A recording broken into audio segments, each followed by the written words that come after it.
দিয়ে দেবেন। সুবহানাল্লাহ।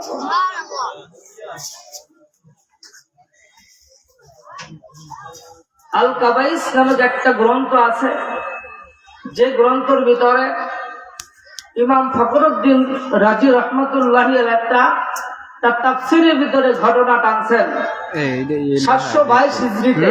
দেখি এই পাঁচটা কি দিয়ে দেন আপনি। হযরতে আলী রাদিয়াল্লাহু তাআলা আনহুর বংশধরের ঘটনা। সেরা লাইট করেন। এনার বাড়ি হলো মক্কায়। এনে লাইট ধরেন। এই ঘটনাটা যদি দিল থেকে আমি যদি শ্রবণ করতে পারি, ওলি হয়ে বাড়ি যেতে পারবেন, মানুষ হয়ে বাড়ি যেতে পারবেন, জান্নাতে টিকিট নিয়ে বাড়ি যেতে পারবেন। আল্লাহ যে কাকে বলছেন, একটু ক্লিয়ার হয়। আল্লাহ কাকে বলছে উদখুলু ফিস সিলমি কাফা। তোমরা এখন পর্যন্ত পুরোপুরি মুসলমান হইতে পারো নাই, ইসলামের ভিতরে ঢুকতে পারো নাই। কেন বলছেন? মক্কা শহরে হযরতে আলীর বংশধর সেই যুগে সেই সময় 722 খ্রিস্টাব্দে মক্কা নগরীতে অভাব আর অভাব শুরু হয়ে গেল। অভাব হওয়ার পরে সেই যুগে আলীর বংশধরের ভিতরে একজন মহিলা ছিল, তার ছিল 2টা বাচ্চা, 6 বছর আর 7 বছরের ছোট বাচ্চা। এখন অভাবও শুরু হয়ে গেল। এই অভাবের কারণে খানা পিনা বন্ধ, খুব প্রেশানের ভিতরে আছে। হঠাৎ করে বাচ্চারা বলতেছে, মা, ক্ষুধার যন্ত্রণা আর সইতে পারি না। তুমি না বলছো নবীর বংশধরেরা না খাইয়া কখনো মারা যাবে না? সুবহানাল্লাহ আছে? তাকে যেমন এখনো বাড়ি ঘুমায়, ঠিক না? ঠিক।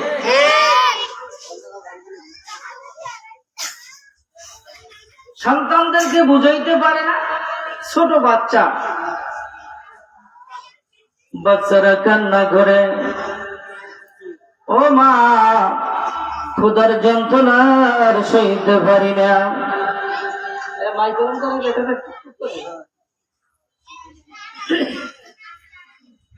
ক্ষুধার যন্ত্রণা সহ্য করা যায় না।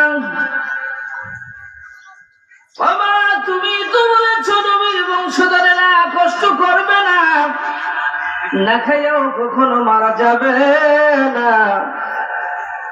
আর যন্ত্রণা সহ্য হয় না। ও দুনিয়ার মুসলমান ভাইরা, আমার বন্ধুরা,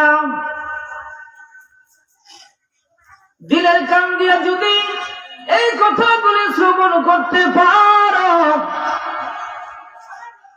এবার যান আপনি মুমিন বান্দা হয়ে বাড়ি যেতে পারবেন। বাচ্চাকে বুঝাইতে পারে না, পেটে ক্ষুধা নিয়ে ঘুমাইয়া যায়, এদিকের মায়ের দিলের ভিতরে আর যন্ত্রণা সহ্য হয় না।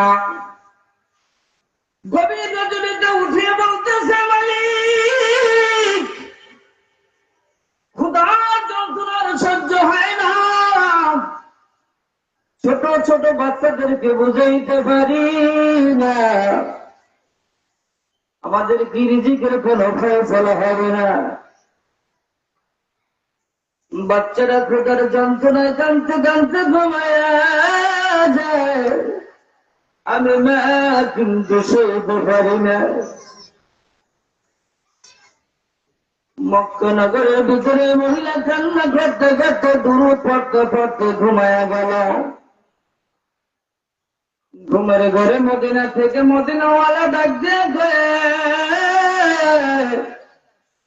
মক্কা নগরের মহিলা, আর তুই কান্দিস না, তোর জন্য খাবারের ব্যবস্থা আমার আল্লাহ করে দিয়েছে, চিন্তা আর করিস না। আমার আল্লাহ তোর জন্য খাওয়ার ব্যবস্থা করে দিয়েছে। মহিলা, আফগানি শহরের ভিতরে যাও, বলক শহরের ভিতরে তোমার জন্য খানার ব্যবস্থা হয়ে গেল। তোমার ছেলে সন্তানকে নিয়ে আর কষ্ট করা লাগবে না, আর চিন্তা করা লাগবে না। রাত্রিবেলা যখন এইরকম আমার নবী সংবাদ দিয়েছেন আল্লাহর হুকুমে, ওই মহিলা এবং সন্তানদেরকে নিয়ে বলক শহরের ভিতরে রওনা দেয়, আফগানিস্তানের দিকে রওনা। চলতে চলতে চলতে চলতে বাচ্চারা খায়, ও মা আর ক্ষুধার যন্ত্রণা সহ্য হয় না। মা বলতেছে, বাবা ধৈর্য ধর, কিছুক্ষণের ভিতরে আমার আল্লাহ খানার ব্যবস্থা করে দেবে। এবার বাচ্চারা যায়, বাচ্চারা যায়, পথ চলতে চলতে পথের মধ্যে দিন রাস্তা হয়।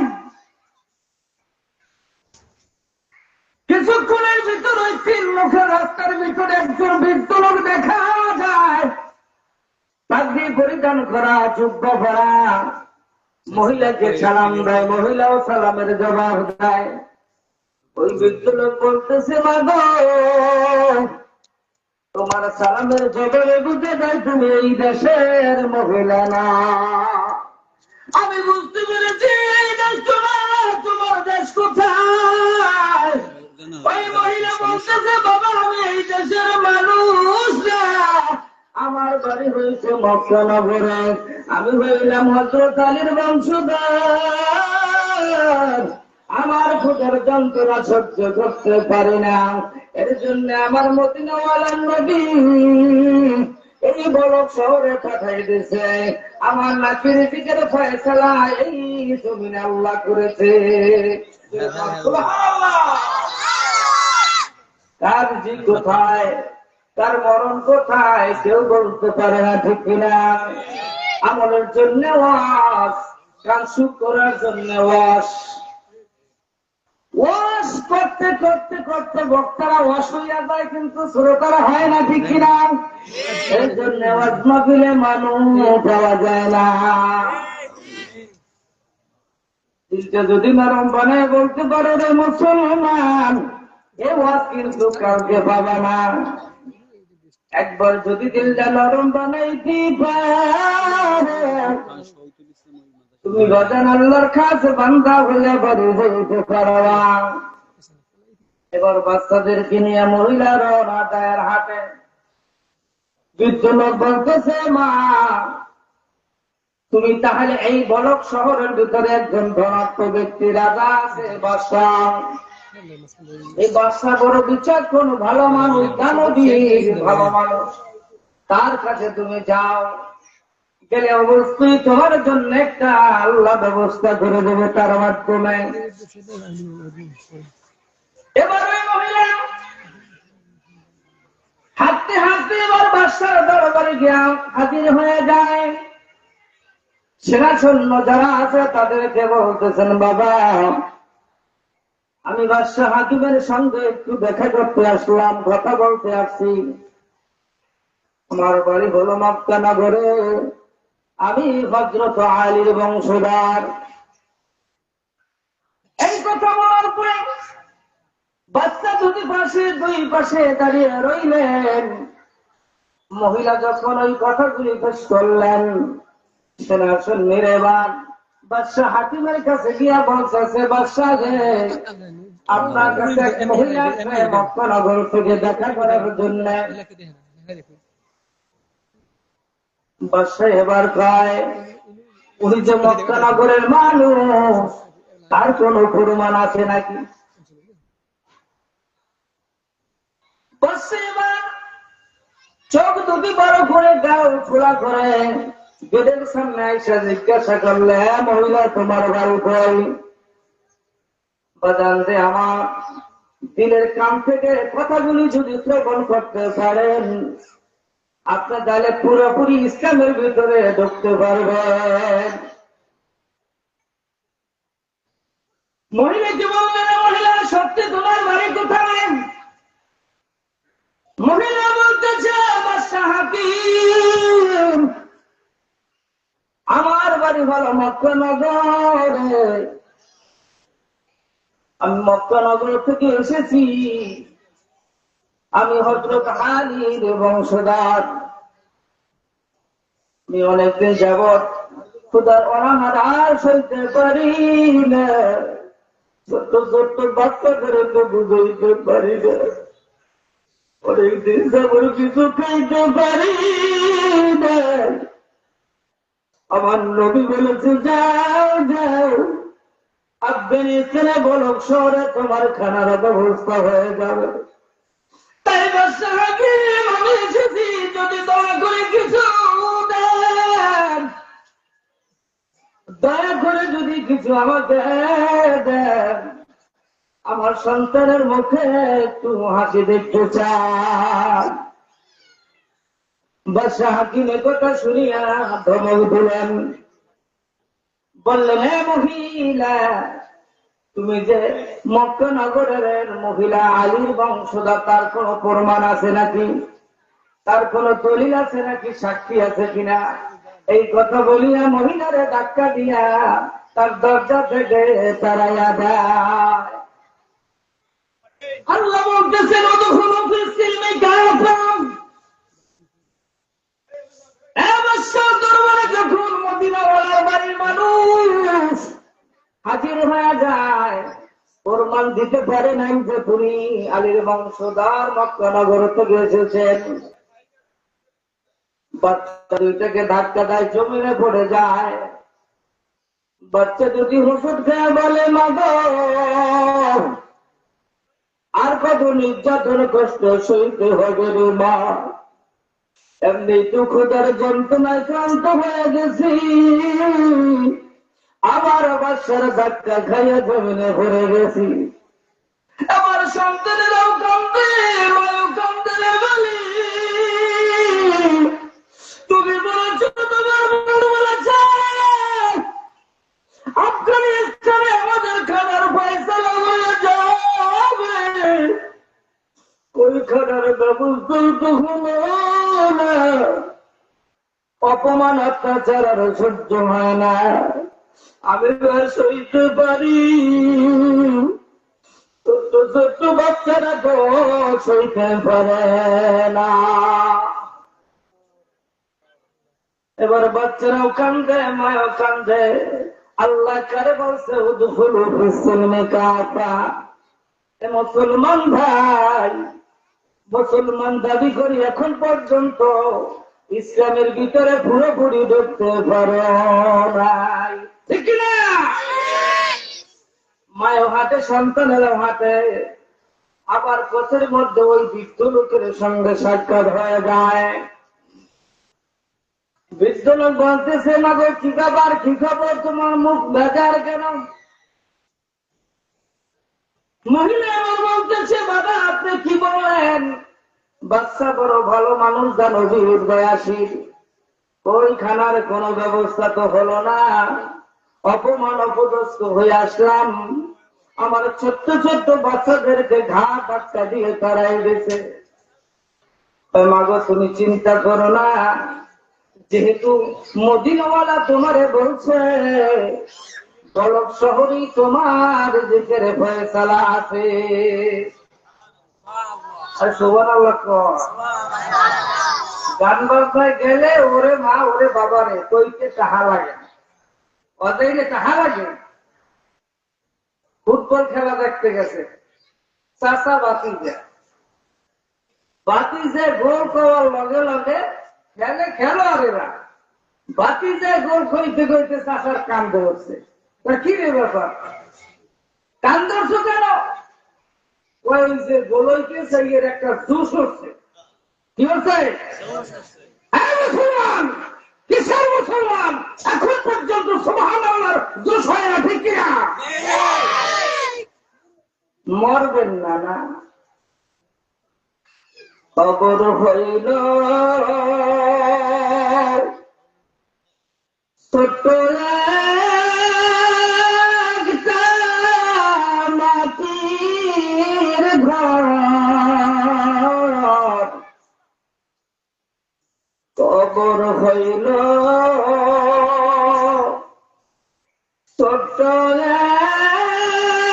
একটা মাটির ঘর, সারা জীবন থাকতে হবে ওই কবরের ভার। সারা জীবন কাটাইবা তুমি জীবন ভর। আইসি মোরা গুনামাফ করাইতে, ঠিক কিনা? আইসি মোরা গুনামাফ করাইতে, আইসি মোরা গুনার বোঝা সরাইতে। এই গুনার কথা মনে করে যদি বসতে পারেন, খবরের চিন্তাও যদি করতে পারেন, তাহলে বাজান এই প্যান্ডেলে এখন মানুষ সময় হতো না, ঠিক না? তাহলে সুবহানাল্লাহ কইতে কওয়া লাগছে। একজন কোরআনের হাফেজ মারা গেছে, ইন্তেকাল করেছেন।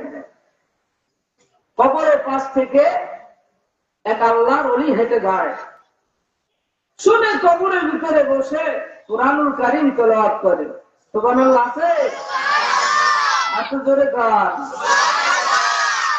তাসবিহাতুন ওয়াহিদাতুন খায়রুম মিনাদ দুনিয়া ওয়া মা ফিহা। সুবহানাল্লাহ বল। একবার সুবহানাল্লাহ বললে আসমান জমিনের মধ্যে ফাঁকা জায়গাটা আল্লাহ নেক দিয়ে ভরপুর করে দেয়। এইটা যদি দেখা যাইতে তাহলে সুবহানাল্লাহ কইতে কওয়া লাগবে না, ঠিক না? যাই হোক, মরিলে এবার কোথায় মনে আছে? খালি ওয়াজ করবেন না, ওয়াজও শুনবেন। এবার বৃদ্ধ মানুষ উনি বলতেছে, বাবা আপনি এবার এই দিকে যান, অবশ্যই আপনার জন্য খানার ব্যবস্থা হয়ে যাবে। সুবহানাল্লাহ। পথ চলতে চলতে চলতে পথের মধ্যে এবার একটা দরজার ভিতরে দেখে যায়, ঘর দেখা যায়, বাড়ি দেখা যায়। ওই ঘরটা ছিল একজন হিন্দু পাদ্রী, একজন খ্রিস্টানের বাসস্থান। হিন্দুর ঘরের ভিতরে মক্কা নগরীর মহিলা দরজা নক করলেন, ভিতর থেকে আওয়াজ হলো কে?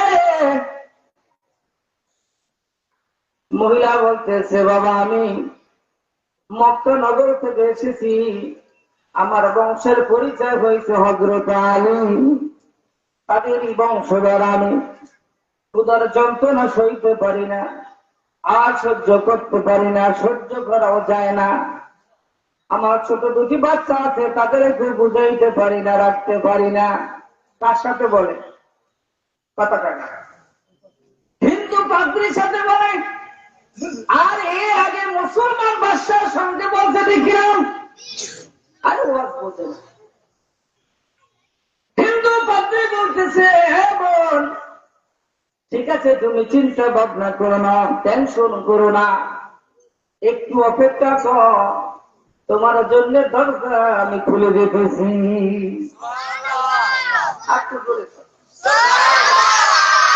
শয়তানে ডরাইবে, যেখানে ওয়াজ মাহফিল হয় এখানে ঢোকা যাইবে না, ঠিক কিনা?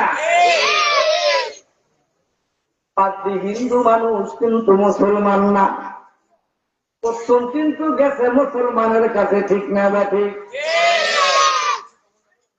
এবার ভাইরা আমার বন্ধুরা দরজা খুলে বলতেছে, এবং আসো আমার ভিতরে একটা রুম খালি করে দেবো তোমার জন্য, তোমার বাচ্চাদেরকে নিয়ে ওখানে থাকো, তোমাদের জন্য খানার ব্যবস্থা করতেছি। এবার বাচ্চারা ভিতরে যখন প্রবেশ করলেন, তার মাও ভিতরে প্রবেশ করলেন। তার মা বলতেছে, ভাই আপনি তো হিন্দু মানুষ, আপনার ঘরে খানা খাবো, আপনার ঘরে কি কোনো কিছু পশু আছে কিনা, প্রাণী আছে কিনা? কয় না। বা সেটা তো আমাদের জন্য খাওয়া যায় হবে না। যদি শাক পাতা তরুলতা থাকে সেটা দিয়ে আমাদেরকে দিতে পারে। যান বাসান কথা কয় না। এবার ঠিক আছে বোন, আপনি অপেক্ষা করেন, আপনার জন্য রুটির ব্যবস্থা করতেছি। সুবহানাল্লাহ। রুটি শাক সবজি দিয়া এবার খানার ব্যবস্থা করলেন। ব্যবস্থা করার পরে বাচ্চারা খাইয়া তৃপ্তি হইল। ওই হিন্দু পাদ্রির জন্য দোয়া করা শুরু করে দিল। সুবহানাল্লাহ। হিন্দু পাদ্রি বলতেছেন, যে কয়দিন থাকেন, যে কয়দিন ভালো লাগে সেই কয়দিন থাকেন, আপনার জন্য একটা ঘর ছেড়ে দিলাম।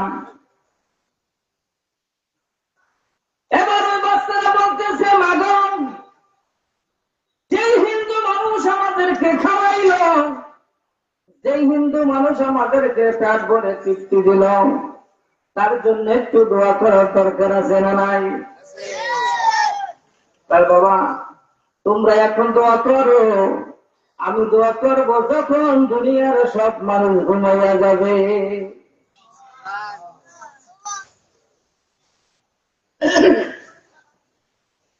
এরপরে সন্তানেরা দোয়া করতেছেন, আল্লাহ, যে হিন্দু মানুষ আমাদেরকে একটু খানার ব্যবস্থা করে দিচ্ছেন, আল্লাহ তুমি তারে কালেমার রশি গলায় লাগাইয়া দাও। এবার সব মানুষ ঘুমিয়ে গেছে।